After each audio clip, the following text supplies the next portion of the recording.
Well, a little bit of dust has settled since I recorded the video last night, but it's now Monday midday. A little bit more time to think about things, but equally more information coming out all the time as to where the whole Abu Dhabi episode may go. Just to be clear, Mercedes actually issued two protests after the race. One was that Lewis was passed momentarily by Max Verstappen when they were behind the safety car, and secondly, that the safety car was brought into the pits before the track was in condition to go racing again. And that, of course, is the key issue, and that remains out there. As for the first one, the stewards agreed that Max did momentarily pass Lewis, but that was acceptable within the bounds of fast, slow, warming up the tyres.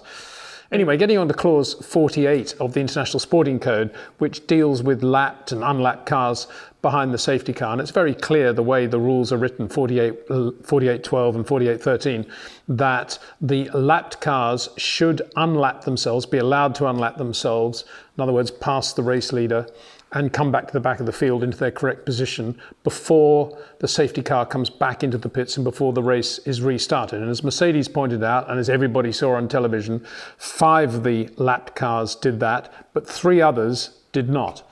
And that's because they were not told to do that. There was also confusion initially over Michael Masi, the race director's message to the teams, to Mercedes and Red Bull, that the lapped cars would not be unlapping themselves on this occasion.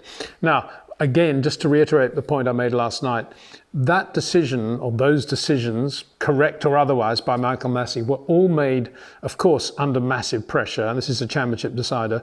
But beyond that, the fear of this race, this championship decider, finishing behind the safety car and not as a sprint race, if you like, to the checkered flag, which would be much better for the show.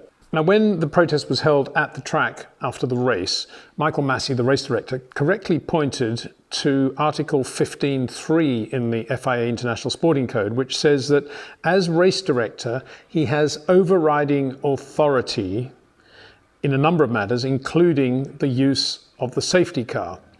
Now, on that basis, the stewards, wanting to get a result, wanting to get out of there, and this is the World Championship, let's stop all the discussion, said, yeah, good point. Doesn't really matter what happened behind the safety car. Michael Masi can basically do what he likes. Well, of course, that was the stewards, and that was Michael Masi, and that was the 2 teams. If you put this now in the hands of barristers, which I suspect Mercedes will do now, and they had a barrister on site anyway, ready for any dramas that may occur. But if you put this in the hands of barristers, I think, reading through the regulations, which I've now had time to do properly, I think there is a problem here for the Masi argument. And the problem is that it's all very well to say that he has overriding authority, but what does he have overriding authority of? What does it mean, the safety car? Because if you go back now to look at clause 48.12 and 48.13, it's very clear that all the points under those clauses are written chronologically, and they're all predicated by safety issues. If this is done, then that can be done. If that is done, this can be done.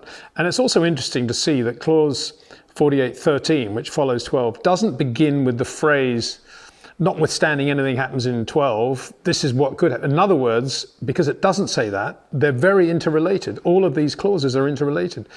So if you want to take it to an extreme, you could say they refer to things like who is allowed to drive the safety car, where the safety car is at the start of the race, how and when the teams and competitors are notified, and it follows if they are notified, when the safety car is deployed, when the safety car must display its lights, and whether cars can continue to race while under the safety car. All these critical issues, let alone the business of the lapped and the unlapped cars, are all safety issues and follow sequentially and logically on top of one another. And because of that, they are phrased as directives and are prohibitive regulations as distinct from variables that the race director can play around with. I think that is what the barristers will argue. I guess Michael Masi will say, well, no, it may well be, but it still says I have overriding control.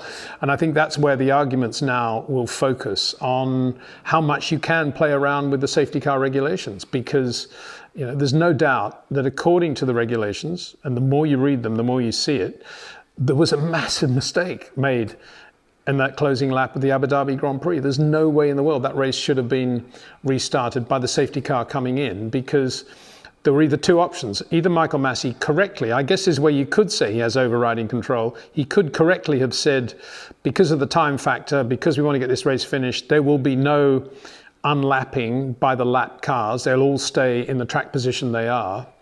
Or he could have said, we will have all the lap cars unlapping themselves and it will be a safety car finish. But he didn't. He actually went down the middle there and split it between the two. And that's what this contention is all about. And if you look at this let's look at it from the point of view of the two teams now. If you look at it from the point of view of Red Bull, I think you would be saying right now, well, it's all done and dusted. Max is world champion. We're the deserved champions. We've won the championship. Brilliant.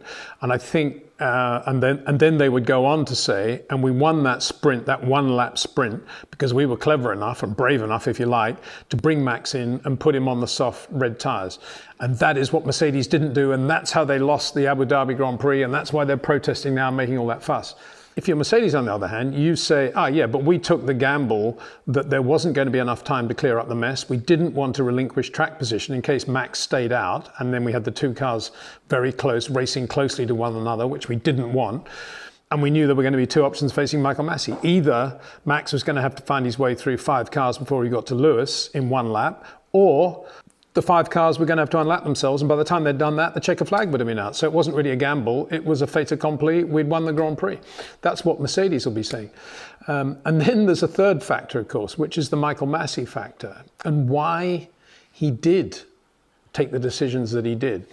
And I think this is a humane thing, because it comes down to Mercedes having this massive team of strategists and analysts of data, and Red Bull having this massive team of strategists and analysts of data.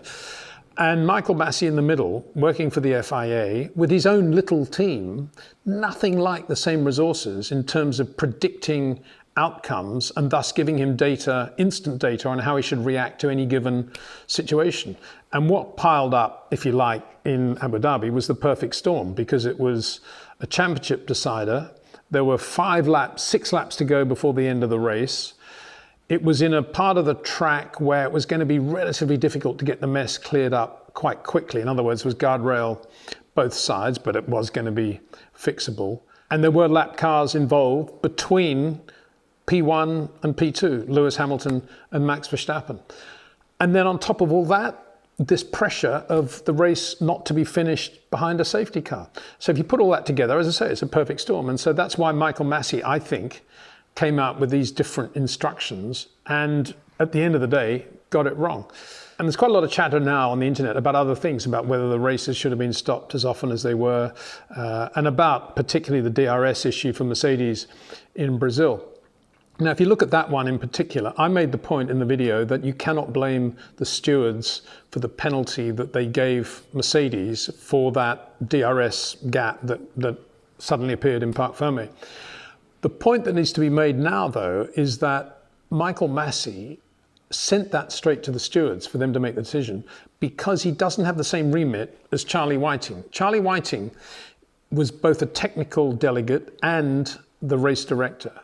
Michael Masi is just the race director. He doesn't have a technical remit. So when Joe Bauer in Parc Fermé found that glitch on the DRS for Mercedes, it wasn't up to Joe to go to Mercedes and say, this was legal before qualifying, it's illegal now, prove to us that there's been some damage during Q3, Q2 or Q1 and it'll be okay, just let's see how it got damaged.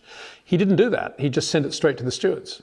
He probably emailed it to Michael Masi, but if Michael at that point has got another priority, which is working on some other sporting code issue with another team, something else going on, he's just going to send it straight to the stewards as well. And that's where the system has changed in Formula One. And of course, a lot of the teams are not happy about that, because with Charlie, you had this all-embracing figure who had a foot in both camps, the technical and the sporting side.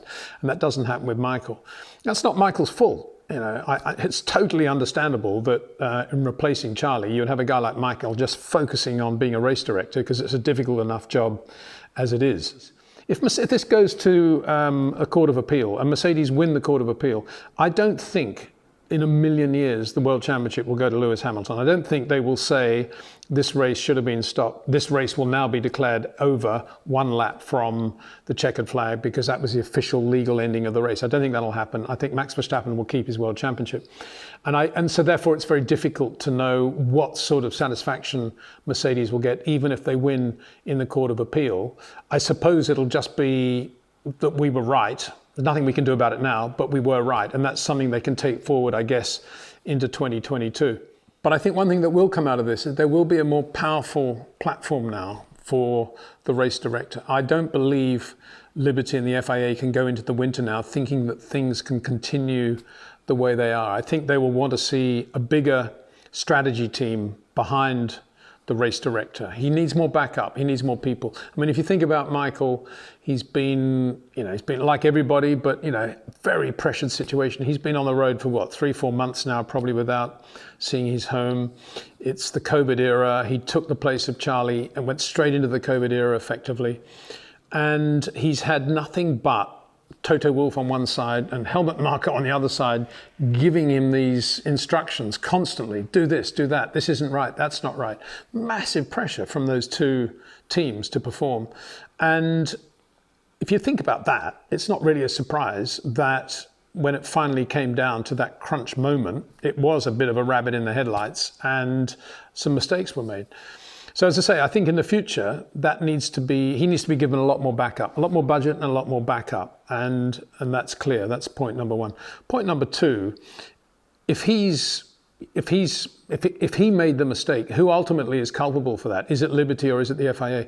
I mean, Ross Brawn, you could argue, would be aware of the lack of resources that Michael has relative to the Formula One teams that he's dealing with, and maybe should have done something about that. But Ross would argue that it's an FIA matter, not a Liberty matter.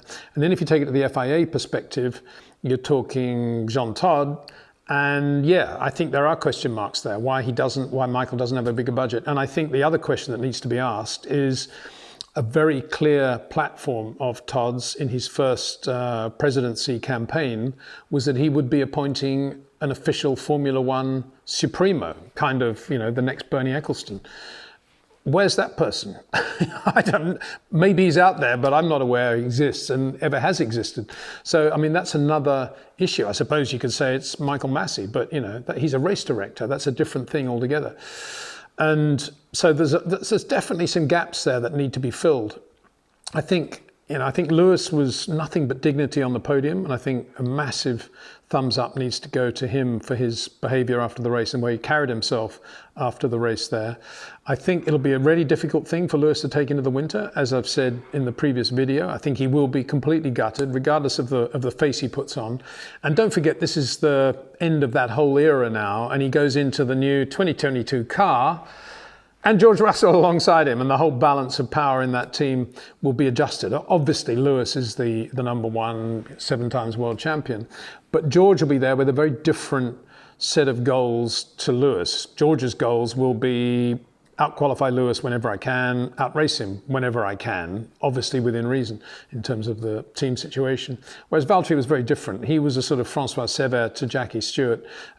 He was Valtteri Bottas to Lewis Hamilton. And I think, that's a big thing for Lewis to be taking into 2022, going in with this new whole George Russell era.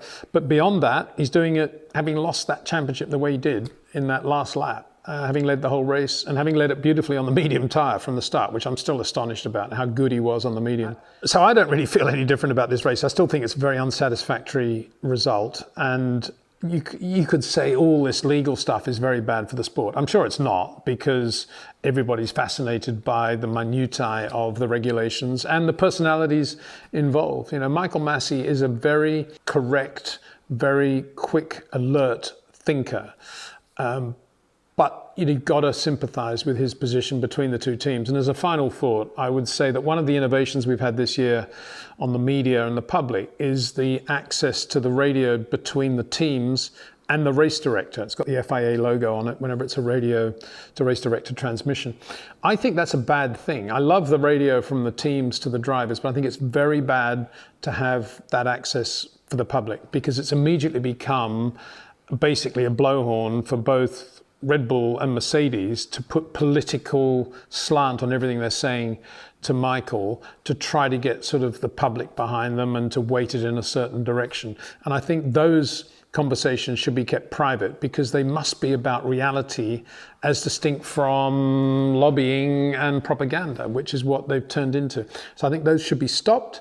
I think the race to driver stuff should be continued. It's brilliant, but that is definitely an innovation we could have done without.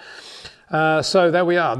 I'm sure there'll be more coming from this, but at the moment wanted to give you that update on the minutiae, as I say, of the regulations and the detail of what they're going to be arguing about now.